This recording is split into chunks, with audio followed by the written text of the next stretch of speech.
Mummy నీ స్టైల్లో పుదీనా పచ్చడి రెసిపీ చెప్పేస్తావా? పుదీనా పచ్చడికి స్టవ్ వెలిగించుకొని మూకిడి పెట్టుకోవాలి.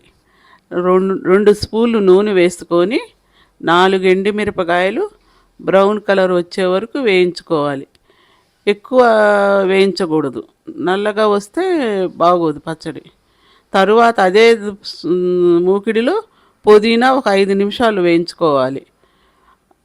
వేయించుకొని తీసి పక్కన పెట్టుకోవాలి. తరువాత నిమ్మకాయ అంత చింతపండు నానబెట్టుకొని మిక్సీలో పుదీనా, చింతపండు, ఎండుమిరపకాయలు, ధనియాల పొడి, జీలకర్ర పొడి.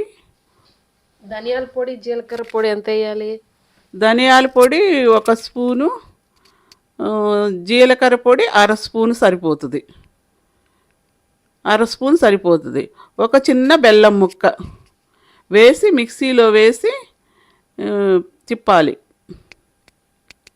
తర్వాత ఏం చెప్తాం?